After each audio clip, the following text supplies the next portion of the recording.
With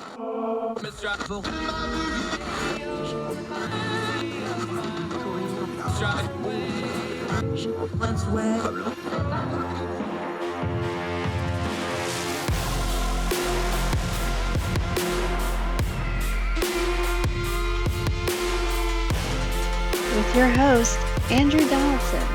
This is Heard Tell. It's Heard Tell Show for Monday, January 17th. The year of our Lord 2022 is in full swing. It's Martin Luther King Day in the United States of America. If you have a holiday today, please enjoy it safely. Have a good time. Make sure you find some time to reflect in there on top of it. If you're working, get on the grind. It's Monday. Let's get after it, folks. Glad you're with us. We appreciate your time wherever you are across the street or around the world. It is a privilege to get to do this with you and have you with us. So thank you so much. Plenty to cover on Heard Tell today. Going to talk about a situation with Novak Djokovic, popular tennis player. Going to turn down the noise on his situation down in Australia. Going to talk about the Norwegian military running out of the one thing a military really, really needs. Got a cool little story to end the show about a former NFL player's second act in life that is something that you probably would not expect. But first, let's start with the holiday of the day. It is Martin Luther King Jr. Day in the United States of America. And we need to talk about a few things with this. So you heard tell that this is a day that we celebrate Dr. Martin Luther King. We talk about things like civil rights, the civil rights movement, and things like diversity and what it really means. This is a word that is getting used differently in culture now than it probably should be. Most people are good with diversity. Some people seem to think diversity is a dirty word. The problem here is in America, diversity is a fact. In fact, America is getting more and more diverse. I call your attention back in August when the census data came out, the Washington Post came out with this great infographic. You can find it at the Washington Post website. It's part of their free offerings. And you can actually punch in your county by zip code or by the county name and tells you the demographic changes in your county and how your county may be diversifying and or losing population of minority groups. It's a fascinating study because what they have found with the diversity in the census is America is more diverse than ever. I will call your attention to this Washington Post piece that starts out this way. Rapid growth among certain racial and ethnic groups means the nation is becoming more diverse more quickly than expected. Census data from 2020 shows America is growing, but not equally. The data released in August by the Census Bureau, this is from August in the Washington Post, remember, will provide insight into local communities, help officials redraw congressional and state political lines, and use to determine much of the federal funding for the next decade. Major population gains in the south and western regions of the country bolstered a 7.4% national increase in population over the past decade, with some of the biggest changes being in Texas, Florida, Georgia, and Washington state. Despite the gains, the pace of national growth slowed to its lowest rate since the 1930s, and the data shows that as the country grows, its racial makeup is changing.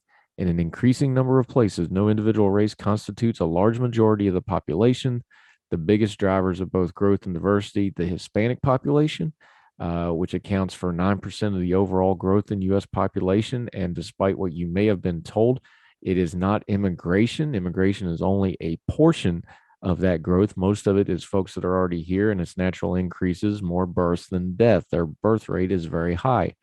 Conversely, the Asian population is also exploding, especially on the West Coast and places like New York City.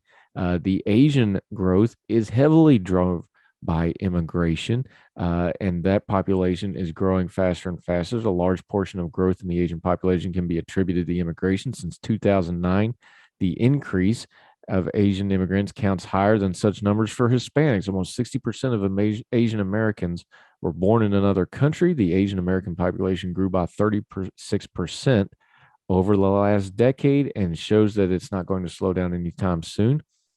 And since it's Martin Luther King Day, what about the African American population? Well, Black Americans are still here. They're hovered around 12% of the population. That's pretty consistent, but they're on the move, and that demographic is changing.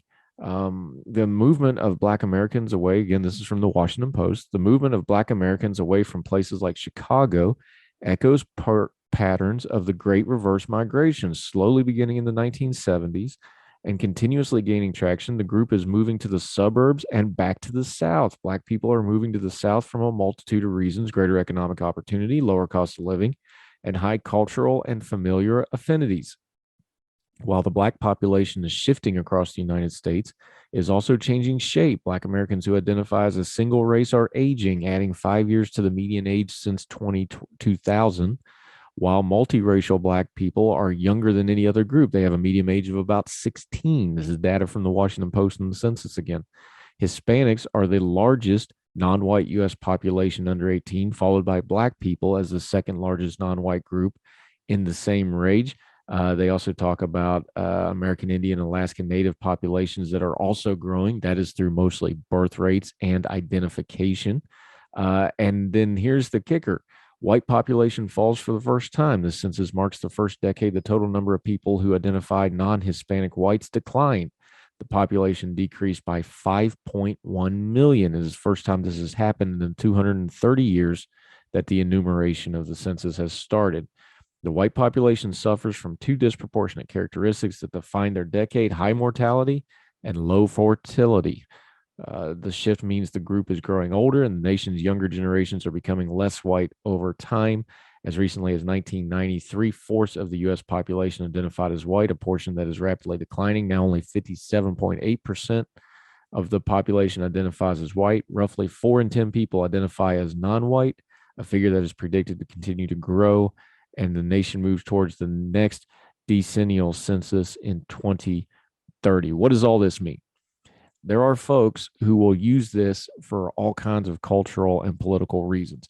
But the fact of the matter is, America is getting more diverse. America is a big country that is very diverse and a big pluralistic country. What does that mean? It means we have a lot of different people in America. We have a lot of different cultures. We have a lot of different races. We have a lot of different backgrounds. We have different ethnicities and religions. It's part of the beautiful part of America, what used to be called the melting pot. We have folks from wherever, all over. They come here, they become Americans, and that's the beauty of it.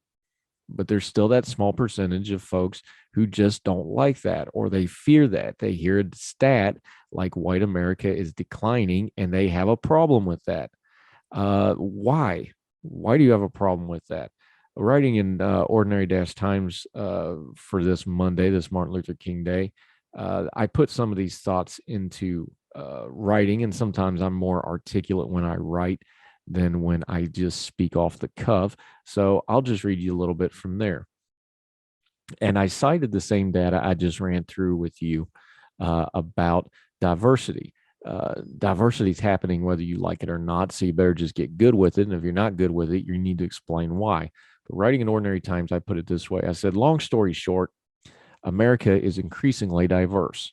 You're either good with America being a diverse, pluralistic society, or you are not. And if you are not, the burden of explaining why you are not is completely on you. The increased diversity of America is inevitable. Complaining about it would be the same as wading into the Mississippi River and demanding the flow reverse. Any arguments against a more diverse America fall on the wrong side of morals, of history, of any type of patriotic love for what's good of the country and all the people in it. Hiding sentiments against this change in the name of protecting culture or tradition or the greater good, all terms with one meaning on their face, but really a cloak for variations on different from me and how I want things to be, are worse than futile. Such sentiments are gashing wounds that make the inevitable more painful than it needs to be. Somewhere among the remembrances, quotes, and sentiments of Martin Luther King Day do the bare minimum of, quote, finding another quote, meaning how folks tend to just take that one line from the I Have a Dream speech and use it and move on and never contemplate the rest of the things Dr. King wrote about. On social media, will chide folks to do. If you just have to go MLK quotes on MLK Day, I recommend just about anything from the letter from a Birmingham jail. But if you really want to do something productive on MLK Day, take a self-inventory of how you've been talking about things like demographic changes, about diversity, about race, and about the changing of America. America is increasingly diverse. You are either good with America being a diverse, pluralistic society, or you are not. So are you. More Heard Tell right after this.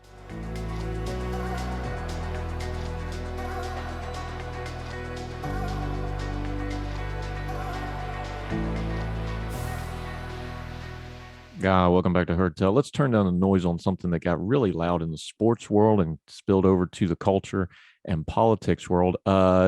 Novak Djokovic is the number one ranked tennis player on the men's side in the world, and we have had a saga for the last few weeks of him in Australia. The Australian Open, one of the major tennis tournaments in the world, with a overall purse of something in the neighborhood of $55 million, is getting ready to kick off.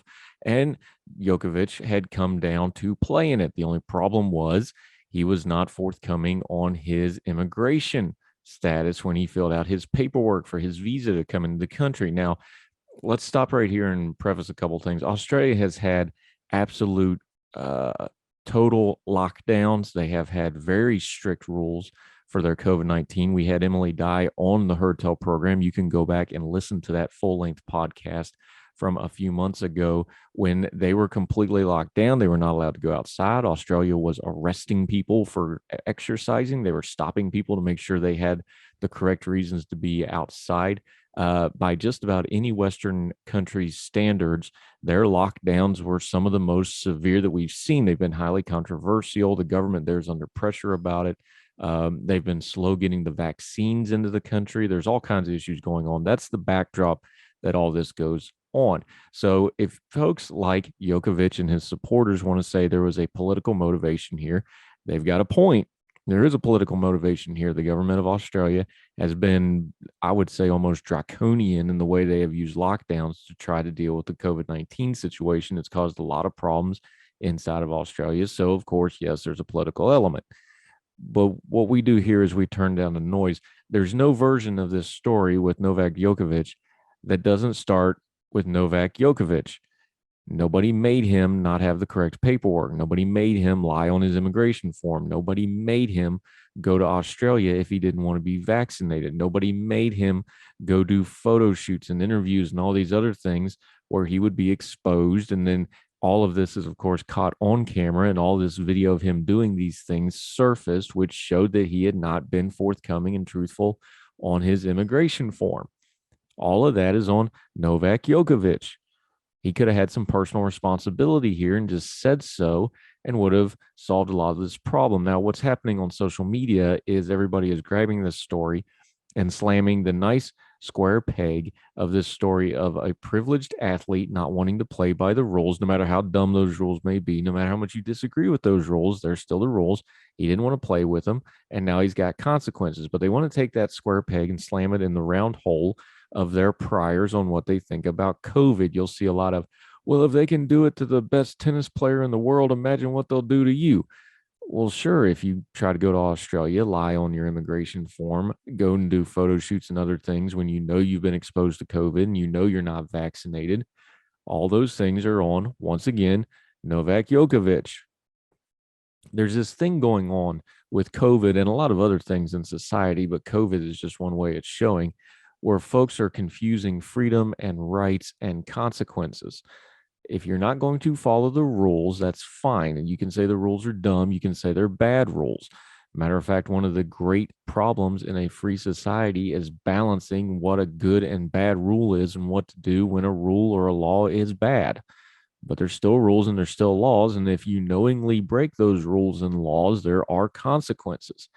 And too much of this discourse keeps coming back again and again to people that want to confuse rights and consequences. You have rights. Rights shouldn't be violated. But too often people are throwing rights on top of consequences and wanting a world where they get to live consequence-free of their decisions. That's not how the world works. Novak Djokovic wanted to use his celebrity and his privilege to get to do it his way. He didn't want any consequences. And now he has consequences. Let's not confuse rights and consequences. Those are two very different things, especially when they come to celebrity, multimillionaire, world-class athletes who think they should be treated different. And most of the time they are treated differently. Yes, there was probably a political element involved here too, but that could have all been avoided by him not lying on his immigration form. Or he could have just went and got the vaccine. He made a decision not to get the vaccine. He made the decision to make his life this kind of difficult. That's all on him. Once again, none of this story, no version of this story, no version of the noise that's coming from this story happens if Novak Djokovic just takes care of his business. A lot of people used to want to think personal responsibility was a thing, but when it comes to their political discourse and cultural discourse and they want to make a hot take online, all of a sudden personal responsibility isn't real handy. We have to blame everybody else. But let's remember one more time, just to reemphasize real loud for the folks over in Overflow. Consequences and rights are two different things. And you don't get to live in a consequence free world based on your actions, especially when you're privileged, especially when you're rich, especially when you have options and you choose to not follow the rules. More Herd Tell right after this.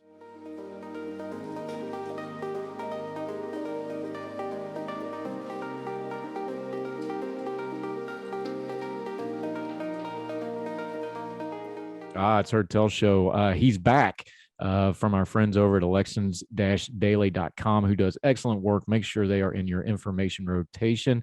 Joe Szymanski back to talk a little redistricting, a little bit of independent commissions, a little unindependent commissions, as the case may be. We'll get into it. How are you, sir?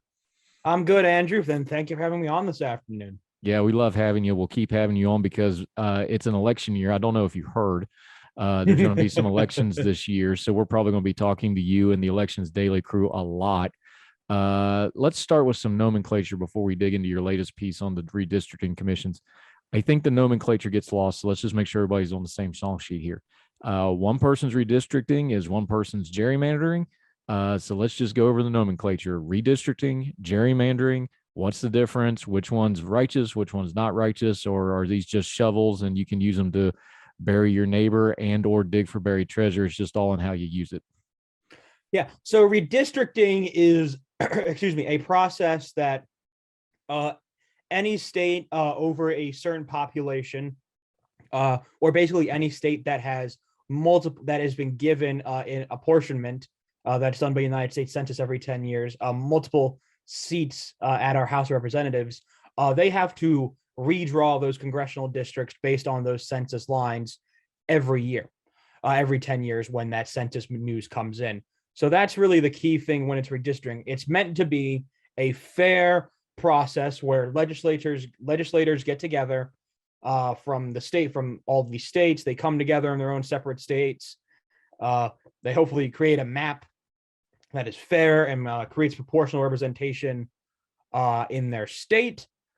And then that would be a map that would be signed usually by the governor. If a state has, of course, though, if a state party has, of course, a supermajority in their state legislature, then of course it can be bypassed from the governor. But that's basically what redistricting is.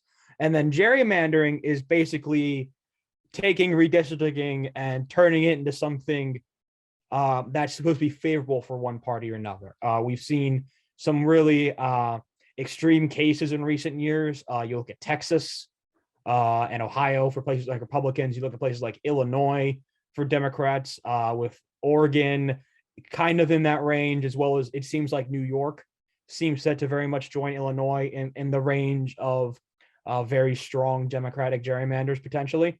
So when I talk about gerrymandering, it's when these legislatures do the redistricting process.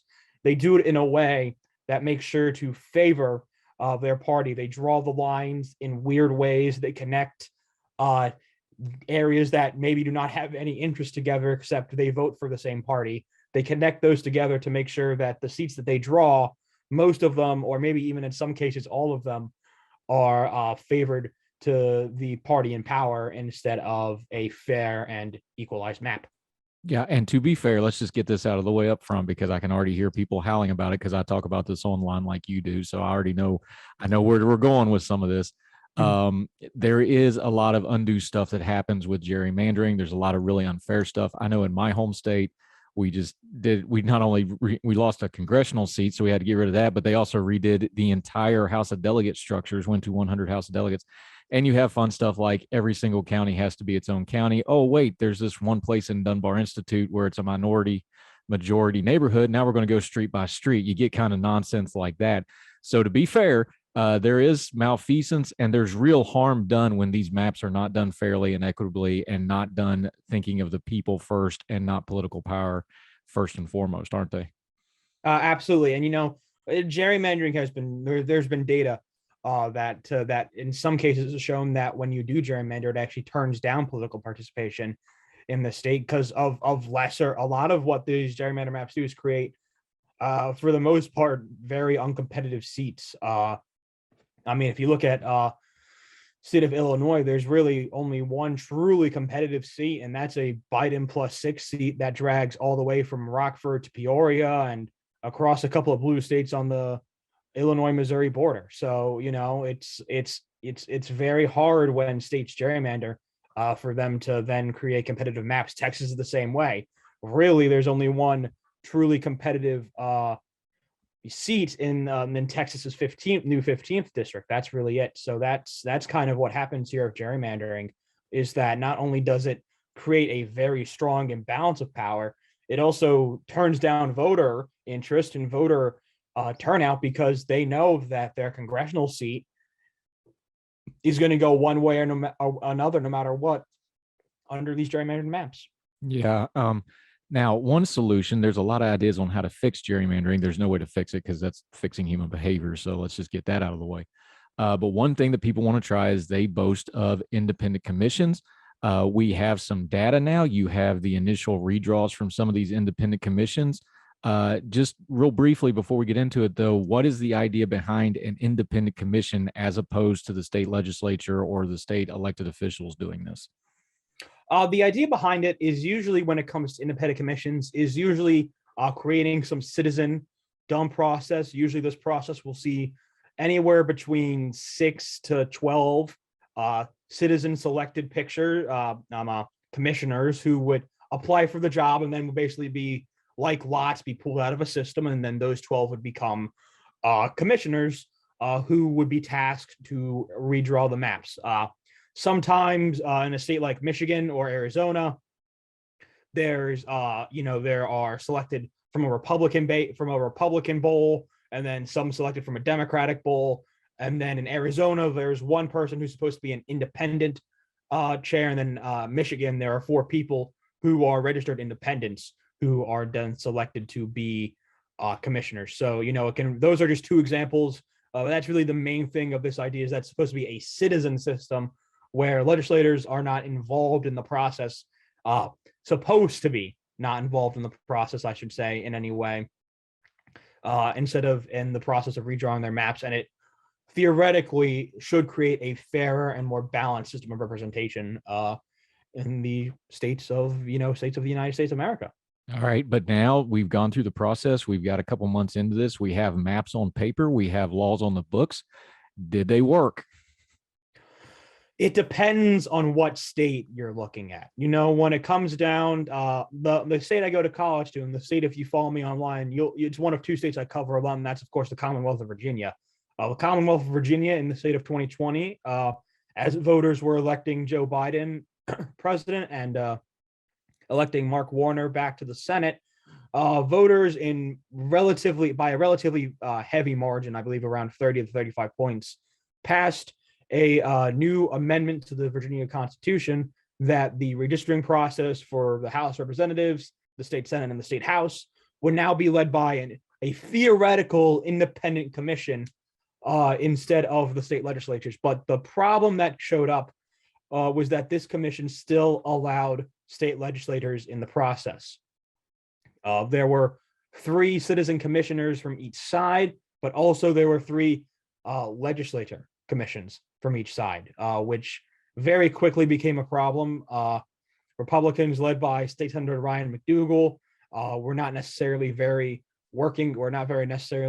a great job of working around with the Democratic side of things and trying to make a deal, while also on the Democratic side, State Senator Dick Slaslaw was pushing very hard for incumbency and incumbent locations to be included in kind of the way they drew the map, which under a fair process should not be how things are considered. Incumbent location under a fair process for redistricting should not be considered a major part of those of that process. So that's really kind of the big key issue in Virginia. And then you've got some middling states. You've got New Jersey, who is, New Jersey has its own problems in which they're not necessarily legislators, but they're party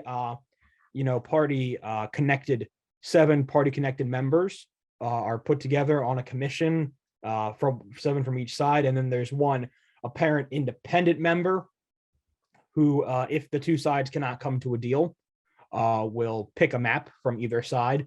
That's what's been happening in New Jersey for the last couple of decades. That's what happened this decade. The independent commissioner picked the Democrats' map, which basically shored up basically all of their competitive seats, except for New Jersey 7's Tom Malinowski. And then you've got Washington and California, 2 kind of different states in a way. Washington, I think, ended up with a very fair map, but there were shenanigans. The commissioners almost failed to do their job in passing a map. They did fail under a strict reading of the state constitution. They did not submit it to the state Supreme Court in time and to the state legislators in time, which if the Supreme Court had said that, if they had upheld that strict reading, would have meant that the Supreme Court itself, which is one of the most liberal state Supreme Courts in the country, would have drawn the map, which had a lot of Republicans concerned that would have taken out potentially 2 competitive seats in Washington that are, one is held by a Democrat and another is held by a Republican, and turned them into more Democratic leaning seats. There was some concern there. That didn't happen in the end, but it was concerning that kind of Washington for the first time came down to the wire in their commission. And then there was California's. California's did a good job in eliminating legislators from the process. It was a fully citizen selected commission.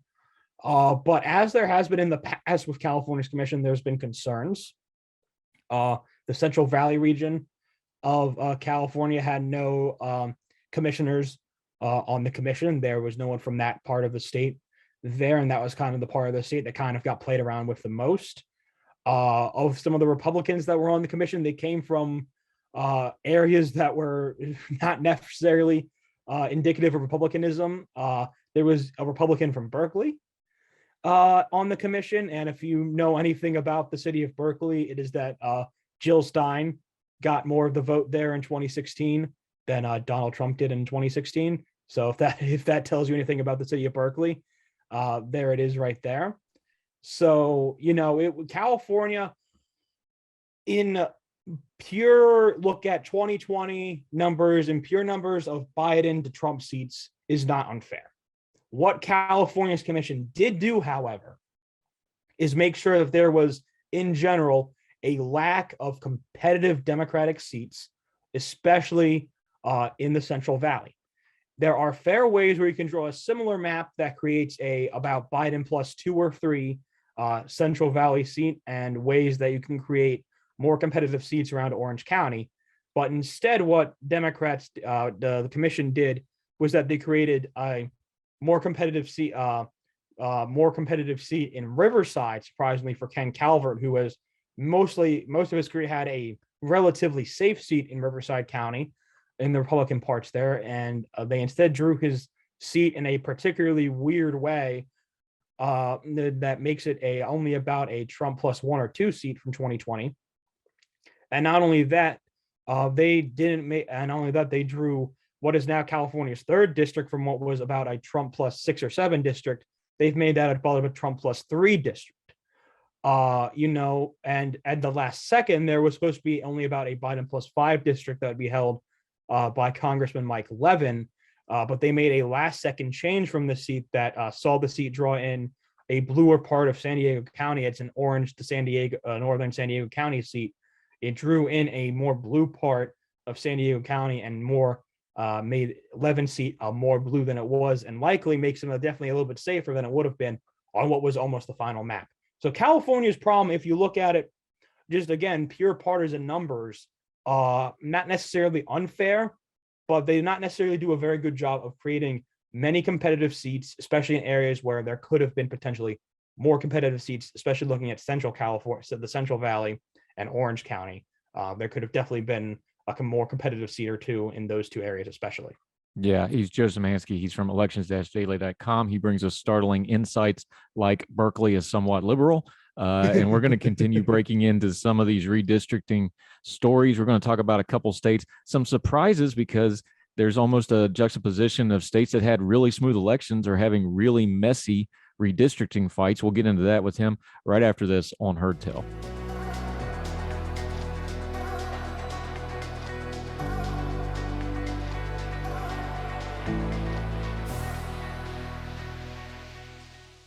Welcome back to Herd Tell. Still talking to our buddy Joe Szymanski from elections-daily.com. They are now part of the Decision Desk HQ crew. They are getting bigger, faster, stronger. Get on in on the ground floor like I've been since they first started.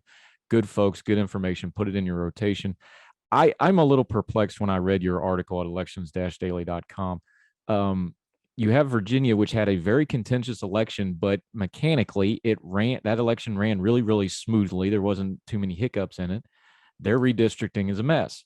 You have states like Arizona, which turned into total Chernobyl with all the cyber ninja nonsense and the after effects of that election, but their redistricting went really smoothly.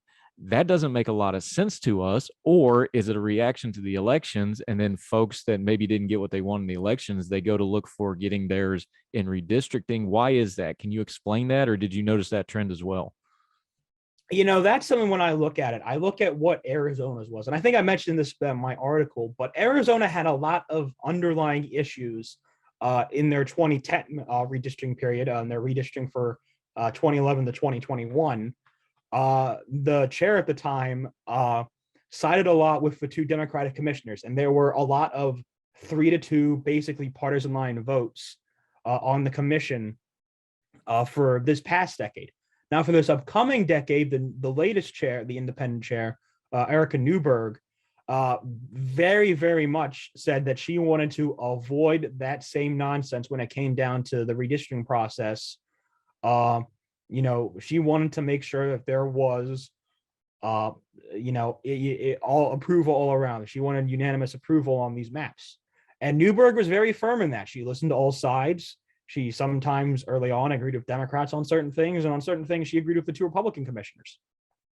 And in the end, she helped craft a map that passed unanimously, that every commissioner, all on the two on each sides, were happy with. And in the end, created a really smooth redistricting process that created competitive seats, that is still a 5-4 Biden map, and again created two new competitive seats, one in the Scottsdale, Maricopa suburbs, and one in the Tucson area suburbs. It created two competitive seats in a state that is going to be, for the next decade, a massive battleground state for both parties. So what really happened there, I think, was the duties of a really strong chairwoman who came in and said, look, we are going to make this process fair.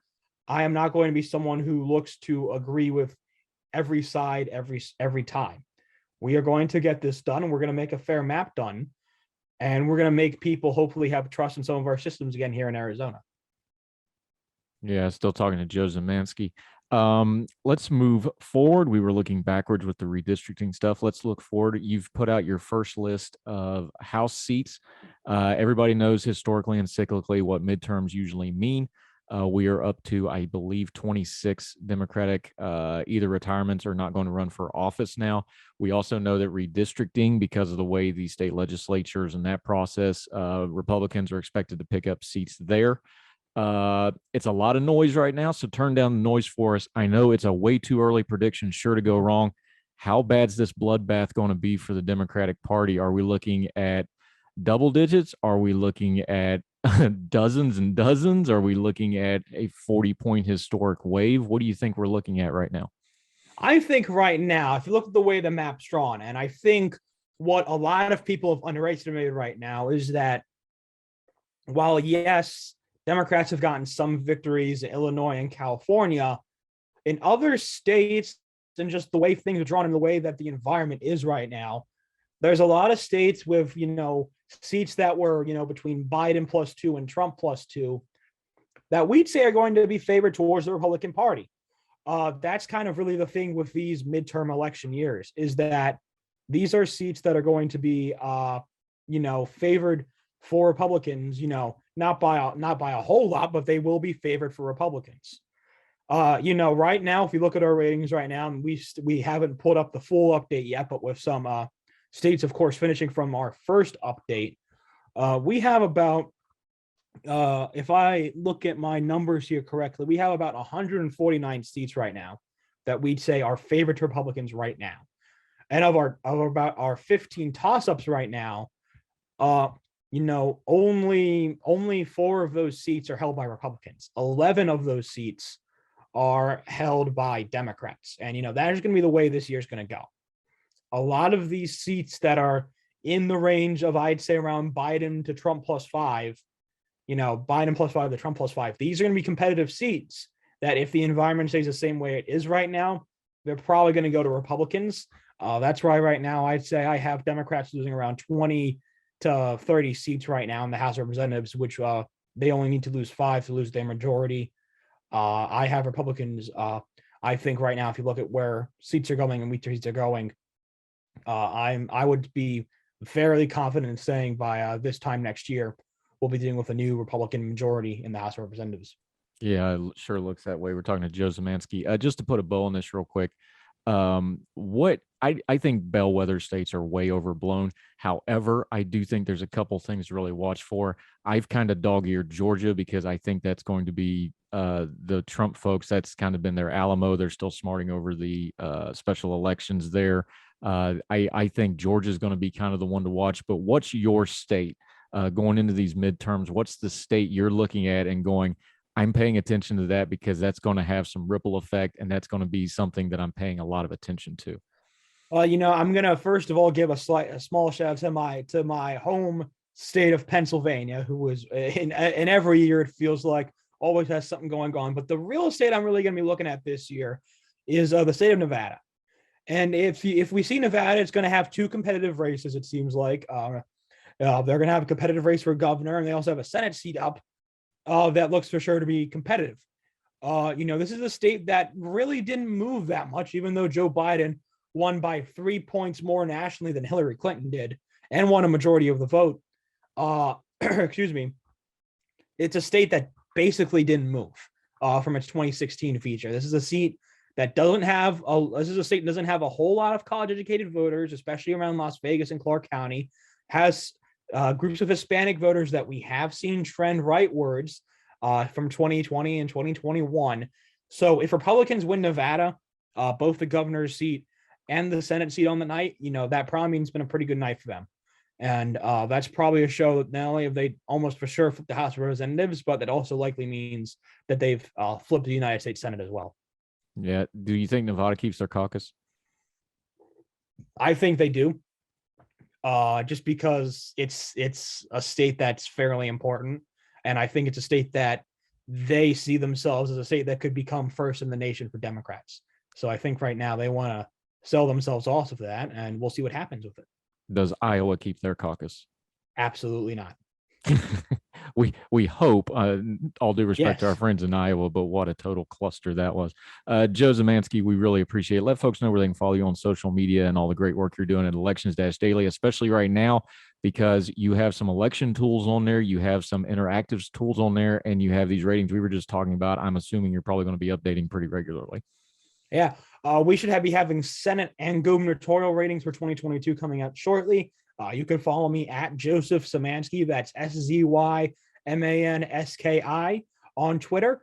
And you can follow Elections Daily, elections_daily on Twitter as well. That's where we post links to our articles and as well sometimes some news and rating updates as well. And of course, if you go to the website, you can sign up for a newsletter, which will give you a nice little document of all our articles from the week.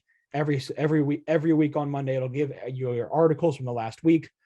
We hope to see you there. Andrew, once again, thank you for having me on. Yeah, and I love Elections-Daily because they give you a lot of the raw data. A lot of times they'll even have like a PDF option on a lot of their stuff. They give you the information and they let you figure it out. They don't beat you over the head with it, something I greatly appreciate you Cunningham, all the folks over there. Great job, buddy. We'll have you on a lot this year, I'm sure.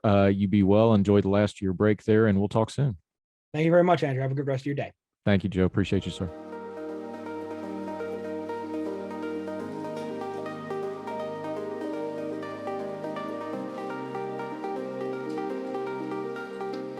Welcome back to Heard Tell.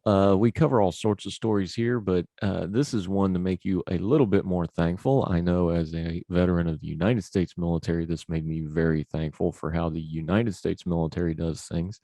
A story from Fox 10 Phoenix. Norway, like many countries, is facing a supply chain issue, but some shortages you may not expect. The Norwegian military says it is dealing with a short supply of underwear.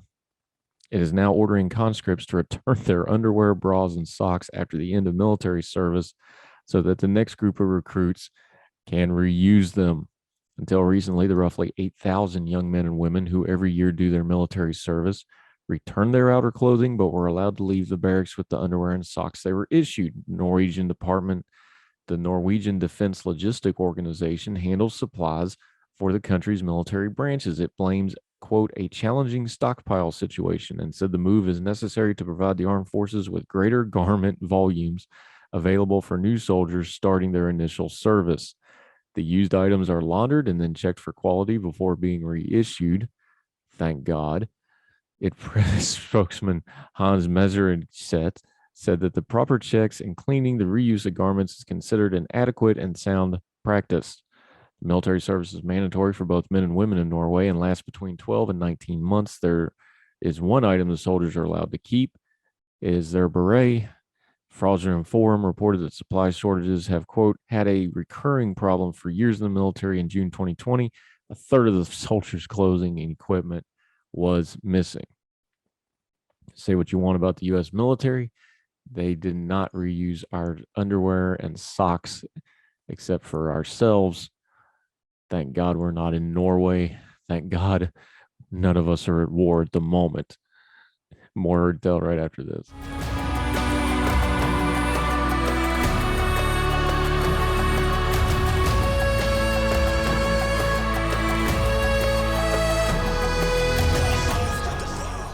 Welcome back to Heard Tell. We always try to end on a good note, a happy note, a lighter note, something like this to end the things. Here's a fun story that might get your attention. Retired NFL offensive lineman Jared Veldheer was looking for a new challenge in Grand Rapids, Michigan last summer when he heard about a job opening. This is from the Washington Post. It was at his kid's school in the cafeteria.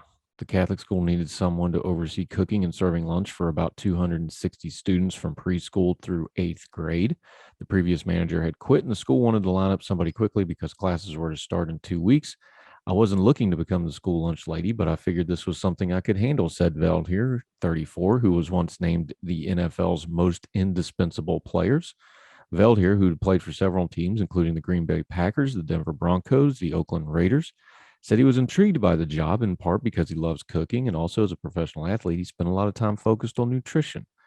I'd eaten meticulously for more than a decade, and I thought there's value in being able to cook and provide kids with a good, nutritious lunch, said Veldheer, with 2 children, Eva 6 and Edwin 4, attend St. Paul the Apostle Catholic School. He accepted a job at $15 an hour. That's a far cry from the millions he made in the NFL, including $29 million with the Arizona Cardinals. He did it for the experience and to help out, he said, not for the money. As soon as the cafeteria was renamed the Spa 68 Cafe after his NFL uniform number, students and parents said they right away saw a difference in the $3.50 lunch menu. Slices of pizza with salty tomato sauce and greasy cheese were history, as were the chicken nuggets, French fries, and sugary desserts. They had been replaced by smoked carnitas, mashed cauliflower, a salad bar, and Korean beef bulgogi, by the way, one of my favorites, a dish most of the kids had never tasted. I knew the kids would love it, Veldheer said, explaining there's brown sugar mixed into the marinade. The trick he discovered would be getting them to try it. It took a while to capture some trust from the kids, he said. Kindergartners are my toughest critics. Veldheer slowly won them over with patience, artful food presentation, music to accompany their lunches, and plenty of enthusiasm, he said. To persuade the students to try the German sausage and sauerkraut, he dressed up in lederhosen, no small feat for a man who is 6'8" and weighs 265 pounds. That's down from my NFL career weight of 330, Veltier noted, but even then, as a big guy, I always tried to eat healthy. School principal Michelle Morrow said the healthier food and excitement in the cafeteria is a welcome change. Everything he makes is delicious and appreciated by the kids and adults alike, Morrow said. For him, it's not just cooking, it's making sure the food and nutrients students are eating serves them best in the classroom. Mr. Veldheer not only makes everything homemade and fresh, he's introducing kids to new foods and teaching them about nutrition and mind-body connection, said Sassano, 46. With all the things he could have chosen to do after football, it speaks volumes that he's decided to take on this role. Veldheer said he never imagined that he would one day trade in his shoulder pads for a chef's apron. After graduating high school in Grand Rapids, he played football for Hillsdale in South Central Michigan and was drafted by the Oakland Raiders in 2010. From there, he enjoyed a successful career for 11 years and was brought out of retirement twice to play for the Green Bay Packers and Indianapolis Colts. He arrived at the school by 7:30 every morning to prep for the day's meal and to get hot dishes in the salad bar ready for the first lunch at 11 a.m. I get my beef from local butchers. I smoke a lot of the meats at home. I also replaced a lot of the fats in cooking, and anyone knows new ways to prepare vegetables, I'm interested. What a great, cool story. NFL lineman turned lunch lady. You don't see that every day, but good for him and those kids. And by the way, this isn't fufu salad food. When they look at the pictures in the Washington Post, these are thick sandwiches. That chimichurri looks amazing. These are full plates of good food. So good for him. Good for the kids getting to expand their world a little bit. That'll do it for Heard Tell today. However you're watching or listening, we sure do appreciate it. Whether you're on the YouTube page, on any of the podcasting platforms, iTunes, Spotify, any of those sorts of places, make sure to leave a rating and a comment. We'd sure appreciate it. It helps folks find us, let them know our little program's worth checking out. Also, if you want to communicate with us, we're on the social media at Heard Tell Show on the Twitter, or you can do at Heard Tell Show on Gmail. Give us an email. We'd love to hear from you. Questions, comments, epistles, anything like that. Let us have it. Maintain your bearing. Be nice about it. We'd love to communicate with you. Love to engage with you. Might even put your comments on the show. You never know.